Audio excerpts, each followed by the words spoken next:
대검찰청은 석방지휘 공지를 통해 헌법재판소 결정 취지와 헌법에서 정한 영장주의 원칙 등을 종합적으로 고려해 즉시 항고는 제기하지 않기로 했다고 밝혔습니다. 심우정 검찰총장 등 대검 수뇌부가 즉시 항고를 포기한 배경에는 헌법재판소 결정이 영향을 미친 걸로 보입니다. 2012년 헌재는 구속 집행정지에 대한 검사의 즉시 항고권을 위헌이라고 봤습니다.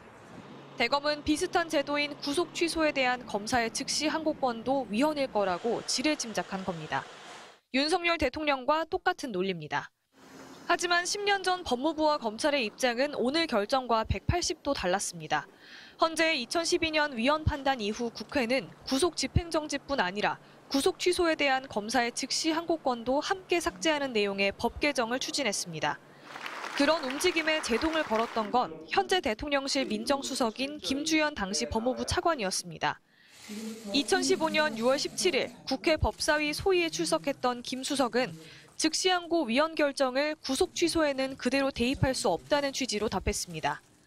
구속 집행정지는 부모의 장례식 등 시기를 놓치면 조치의 의미가 없어지는 한시적인 사유로 신병을 풀었다가 취소하는 것인 반면 구속 취소는 아예 석방이 되기 때문에 근본적 차이가 있다는 겁니다.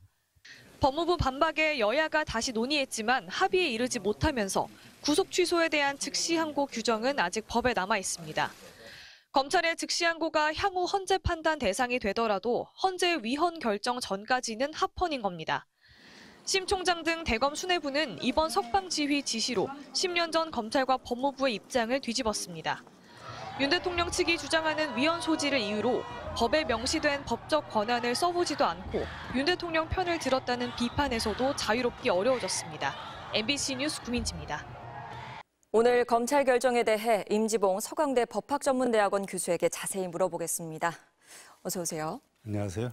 자, 교수님, 검찰 내부에서도 의견이 갈렸습니다. 지금 검찰 수뇌부가, 대검 수뇌부가 과거 헌법재판소 위헌 결정을 언급하면서 즉시 항고하지 않기로 결정했는데 어떻게 봐야 될까요? 예, 과거 헌재에서 위헌 결정을 받은 구속 집행 정지에 대한 즉시 항고, 이것은 이제 이번에 하려고 했던 구속 취소에 대한 즉시 항고하고는 적용 법조항도 다르고 내용도 다릅니다.